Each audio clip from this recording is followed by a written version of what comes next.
Bon, oui, mais je suis conscient que je donne du jus. Ouais. C'est sûr que je suis conscient qu'on fait un cirque. C'est un cirque, tu comprends? Mhm. C'est un show de radio. Je sais pas comment te l'expliquer, là.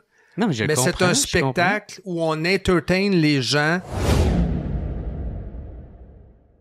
Comment tu vois l'avenir des médias traditionnels, incluant tous les médias? Là, Les médias traditionnels qui vont survivre, ce sont ceux qui ont la plus grande capacité d'adaptation.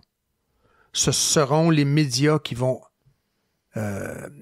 écouter le marché, écouter le public, et ce sont des médias qui vont vraiment épouser leur responsabilité première d'informer avant tout, de donner des faits, au lieu de tout le temps colorer. Tu sais, le conférencier controversé. Pourquoi t'écris controversé? Le conférencier. Tu sais, comme Guillaume Dulude, là, il est poursuivi. Là. Ben, tu sais, c'est une poursuite, bon. Non, c'est lui qui poursuit quelqu'un. Ou c'est lui qui poursuit, t'as raison, il poursuit le devoir, je pense. Ouais. OK. Le controversé conférencier, pourquoi t'écris ça? Pourquoi toujours des messages pour tenter d'orienter l'information? C'est ça, justement, le problème. C'est de tenter d'orienter le message pour faire passer le message, pour faire passer un agenda, une idéologie. Les gens sont plus capables de ça. Revenez à la base traditionnelle. Les médias, comme dans les années 70-80, c'était pas parfait, loin de là. Mais quand tu regardes aujourd'hui, puis la beauté du web également et la beauté des archives, la Banque d'archives nationales du Québec, j'adore. La Bank, ça c'est hot, là. Tu tapes une date, mettons la presse, 8 mai 82. Bon, dans le temps de René Lévesque, gna gna gna, tu lis ça. C'était du grand journalisme. Pourquoi? T'avais la dope. Les faits, faites-vous votre propre opinion. Va lire autre chose, va écouter d'autres choses et fais ton propre jugement. Le problème avec trop de médias dominants, ben, il y a trop de chroniqueurs qui tirent la couverte d'un bord puis de l'autre. Et à ce moment-là, ça vient colorer l'information, puis ça ne donne pas les faits. Donne les faits, straight, pipe. Donne les faits.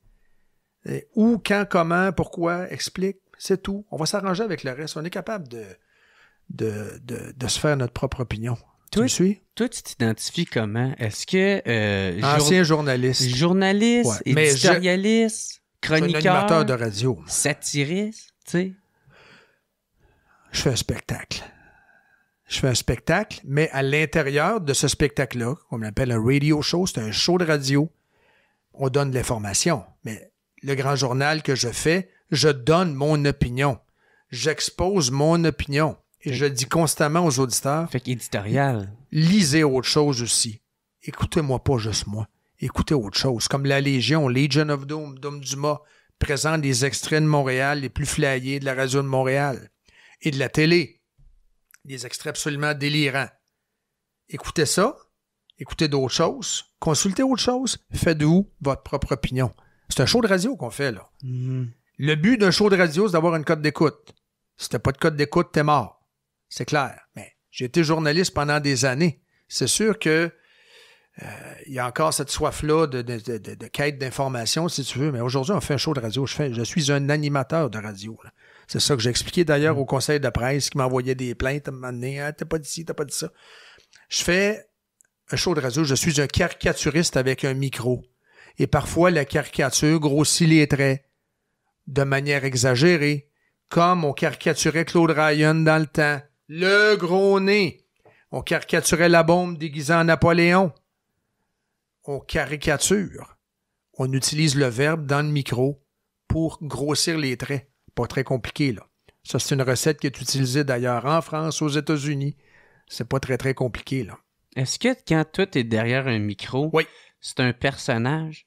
Ben, on est plus coloré. Ouais. On donne une opinion, mais plus colorée.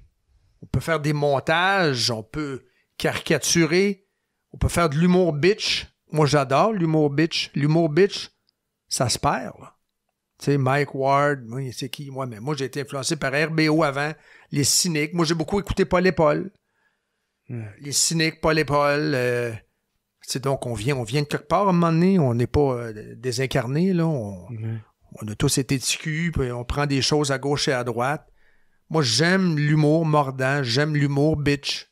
Et je trouve qu'à un moment donné, dans la rectitude politique, ça devient javelisé. Dis pas ceci, dis pas cela, fais attention. À un moment donné, là, on dit plus rien. Là. Mais est-ce que, tu sais, parce que, est-ce que tu fais exprès, mettons, d'exagérer ou de faire de l'exagération? Mais donne des exemples. Parce que là, j'en ai je pas. fais 4 heures par jour. Moi, je t'écoute pas, tu sais. Fait que je peux pas te dire, tu sais. C'est l'impression que j'ai eue quand que j'ai regardé les articles, j'ai regardé les commentaires, tes détracteurs en même temps que ceux qui t'aiment. C'est sûr qu'on exagère. Mais ceux qui t'aiment c'est comme un aussi, show d'humour oui. aussi. C'est de l'humour. C'est ça. Mais est-ce que Moralive aujourd'hui, c'est quasiment un show d'humour. Là. Mais la question, c'est plus pour savoir, est-ce que tu exagères dans le but d'aller... Jamais sur les faits. D'aller chercher des clics, d'avoir l'attention? Les clics, on n'a pas besoin de clics. On a des auditeurs. Les clics de quoi, là? Tu sais, je veux dire, on a des auditeurs. Les gens nous écoutent à la radio, là. Tu sais, je veux dire, on veut une cote d'écoute, là. Ça, c'est clair qu'on fait un spectacle, là, avec des bruits. Moi, je suis un gars qui utilise beaucoup un arsenal clinquant. Beaucoup de bruit, beaucoup de sons, beaucoup d'images sonores. Ça fait partie de la recette de Radio X. D'ailleurs, l'image sonore. C'est sûr qu'on exagère. Okay, mais on n'exagère pas sur les faits. Mais on exagère sur l'ambiance qu'on crée. On crée des ambiances à un moment donné aussi, là. C'est sûr. Comment que tu prends ça, tu sais, quand que tu exagères puis tu le dis, on donne un show, là, tu sais, puis tout à l'heure, t'en as parlé. Caricature. Ouais, excuse. Caricature. Oh, oui, mais c'est...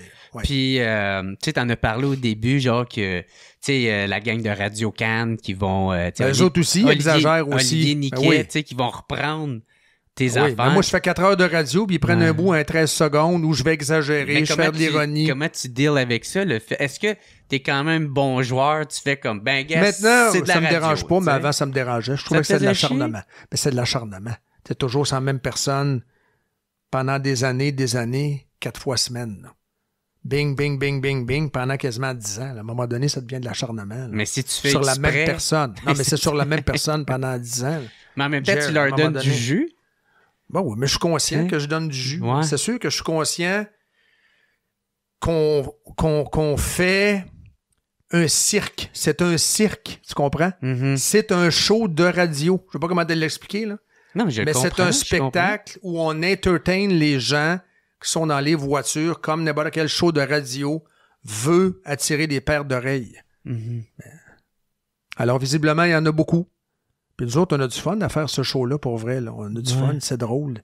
C'est devenu un show d'humour, je te dirais, avec le recul. Puis quand tu regardes l'évolution de Radio X, depuis que je suis là, ça va faire 21 ans, évidemment, tu avais un côté très, très edgy au début, qu'on a encore quand c'est le temps, mais c'est devenu beaucoup plus léger. Ça a changé, ça a évolué. Là. Tu peux pas rester statique dans un modèle de radio. Là. Okay. Faut que tu évolues avec ton monde aussi. Il y a des règles aussi. C'est pas comme dans le temps d'André Arthur. Tu comprends? Ça a changé. Gilles Proulx. Gilles pourrait pas faire ce genre de radio-là qu'il faisait en 82 à Radio Mutuelle. Tu sais, ça change, ça évolue. Là. Ben moi, ma question, c'est ça, était plus par rapport au fait de... Tu sais, est-ce que t'es bon joueur de faire comme... Ben, c'est la game. Est-ce que je donne du croquant? Ben, c'est sûr qu'ils vont aller chercher du croquant. Oh, tu sais, que je le réalise. Le on les troll aussi de temps en temps. Ben, j'imagine. On le sait qu'on va se faire reprendre en disant ça. Les deux, vous êtes pareils d'un bord puis de l'autre. Puis on se picasse. Vous lancez la balle. On se picasse. Comme la clique du plateau, le site, là, ils vont reprendre ça. Y a-tu des affaires que tu trouves, par exemple, que t'es allé trop loin? Y a-tu des affaires que t'as dit que tu regrettes ou que... Il y a une fois, ça j'en ai parlé, mais malheureusement, ça s'est comme perdu, puis les gens ont juste pris un bout de l'explication. Ça fait longtemps de ça. C'est Hank Cyclist. Ouais, c'est ça. Ben, si tu n'en avais pas parlé, ça, je l'ai regretté parce que il n'y a rien arrivé de grave. C'est juste que j'aurais pu l'exprimer autrement. Je l'ai dit sans nom. Là, on est ensemble, fait que là, je vais le répéter. Là. Ouais. Moi, je suis arrivé à job un matin, puis je voyais quelqu'un transporter un enfant en sortant de la shop. Là. En sortant, il disait 10h15, tempête de neige, Grande Allée. Un gars qui transportait son enfant en plein milieu de Grande Allée. Un enfant dans un carrosse. C'est tasse-toi, Chris, là, tu mets ton enfant en danger. C'est pas brillant, c'est pas intelligent. Fait que, moi, ce que j'ai dit, c'est tassez-vous, faut tasser les cyclistes qui sont complètement débiles, qui transportent des enfants dans une tempête de neige. Hank Cyclist. Ben oui, c'est sûr que c'était pas brillant, là. C'est pas.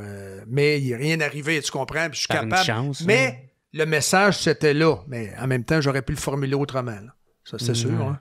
Parce qu'il y en a des cyclistes qui sont débiles aussi. Là. C'est pas parce que tu fais du vélo que t'es parfait. Là. Tu comprends? Il faut quand même se servir de sa tête. Mais cette expression-là, je l'aurais pas mentionnée. Ben, c'est ça. Parce que moi, tout, je l'aurais pas mentionné. J'ai haïs les hosties de cyclistes. Ben, c'est pas les hosties de cyclistes, c'est de... Non, mais tu sais, c'est pas les hosties de cyclistes.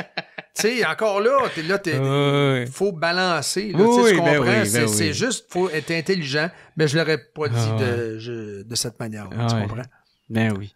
Est-ce que, parce que t'es détracteur de la plupart de ce que je comprends, t'as décrit comme quelqu'un de têtu, tu sais, borné, tête de cochon, mais est-ce que ça t'a déjà arrivé de, mettons, après une conversation avec quelqu'un... Changer d'idée? Absolument. Ouais? Absolument. Souvent. Tu sais, comme la souveraineté, je sais pas si tu as le goût d'en parler. C'est sûr que... C'est sûr et certain. La souveraineté, tu sais, je vais te donner un exemple. Tu sais, avant, j'étais très fédéraliste parce que je trouvais que l'idée de la souveraineté, ça n'avait pas de sacré bon sens. Mais tu sais, avec le recul, moi, j'ai été souverainiste. Mais c'est un souverainiste d'émotion, je vais l'appeler comme ça. Moi, j'ai eu des menaces de mort à l'université. Puis j'ai arrêté d'aller à l'université à Vancouver, à mon cours de politique canadienne, parce que j'ai eu des menaces de mort parce que je parlais en français. L'extrait que tu viens de voir est une présentation de procafetière.ca. Procafetière, c'est qui? C'est simple, c'est eux autres les experts en café. Une entreprise familiale située à Varennes, au Québec. Ils s'occupent de tout ce qui a rapport avec le café. Que ce soit des machines cafetières, du café, des accessoires ou la réparation de machines, ils s'occupent de tout. Je t'encourage à aller au procafetière.ca. Ils ont une boutique en ligne très simple à opérer qui livre tout partout au Québec en dedans de 24 heures. Pas convaincu? Livraison gratuite à partir de 75 $. Perds plus ton temps puis va-t'en chez Procafetière parce que c'est eux autres les experts.